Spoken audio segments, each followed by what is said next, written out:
It's been many decades now since one of our former presidents, Ronald Reagan, used the phrase, trust but verify. That phrase was used in relationship to an agreement that had been entered into between the United States and Russia. And it was his way of saying, we want this to work out, but we also need to have some confirmation that it's going the way we want it to go. I wonder if we think about the world we live in right now, how many things would be different if we had done background checks on people we've known over the years? You suppose that this landowner, this master, if he had done some background checks on the people to whom he was going to invest his money, would have had something different to say or do than what really happened in this account in the Gospel of Matthew? Background checks are a part of life today, aren't they? For example, as your pastor, I have to have a background check every 2 years.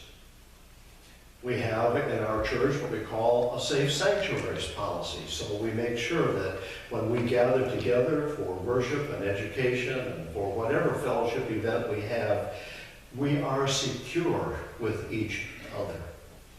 This particular landowner, it seems to me, didn't know to whom he was giving these talents very well. But he was hopeful. And so he took the risk of giving 1 5 and 1 2, and then the one he probably trusted the least with just 1 talent. But because he was hopeful, he thought all 3 would somehow return something to him which he could be proud of. Well, this parable is told by Jesus because we are all gifted. Think about that for a moment. We have been given a variety of gifts. Some of us have humor. Some of us have the capacity to reach out and be servants in a way that is helpful to others. Some of us are teachers, and some of us do a wide variety of things with our lives, all of which are God-given gifts. And sometimes I think we need to stretch ourselves a little bit to go beyond what we see on the surface. Think about how God is able to equip us to do some pretty marvelous things. My one example from years ago was Mother Teresa. Mother Teresa, as a young woman, thought that her world was pretty well over, because all she saw around her, as she said in one of her letters to a friend, was darkness and emptiness. And there she was. But God didn't quit on her. God somehow spoke a word to her or encountered her in such a way that she made such a tremendous difference in the country of India, where she went to the least and the lost of that country and ministered for untold numbers of years, able to make a difference and lift people out of squalor and out of lifestyles that were just simply diminishing them and breaking their hearts and their lives and shattering them into pieces. One person.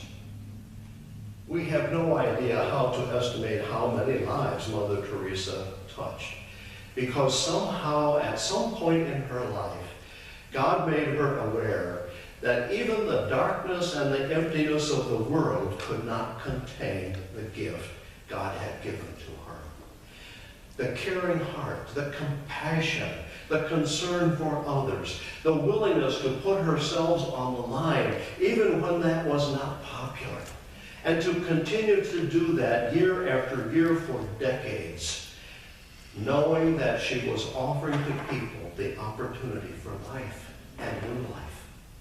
Is that not what God has given us our gifts to do? When we think about what it means to be disciples, to be believers in Jesus Christ as Lord, it's a time for us to take stock of ourselves sometimes and look at what gifts we have that we haven't begun to scratch the surface. And yet those gifts are there. They are in all of us. And there are moments when God's Spirit will touch us in a way that opens us up to a new possibility. Would it not have been such a different account from the Gospel of Matthew had the servant who was given 1 talent really understood what God, or the landowner in this case, was asking of you. To bear fruit.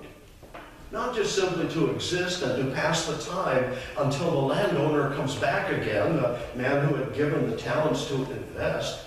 Don't just pass the time. Do something that matters. Do something that counts. Make a difference. And that's exactly what this parable is about. It's kind of a wake-up call to us to see how our lives are unfolding and to begin to ask, how is this life God has given me making a difference? Where am I touching the world in a way that brings encouragement or hope where it's needed so desperately? Or are we just simply passing the time from birth to death? The exciting thing about the gospel is it's a reminder to us that in our lives, God has put things that can somehow blossom into something beautiful and good, not just for ourselves, but for the world around us. 3 people. One is given 5 talents, 1 2, and 1 1. But friends, everybody here this morning, and anyone who believes in the Lordship of Jesus Christ, is given a gift that makes a difference in this world. We don't all have the same gifts, and we're not trying to encourage everybody to have the same gift.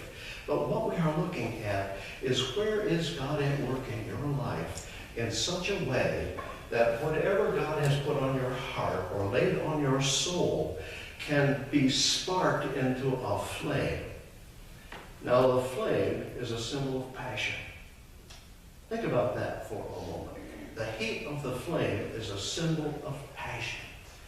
Where are your passions? I would guess that everybody here this morning has something about which they care deeply. Are you investing yourself in that caring?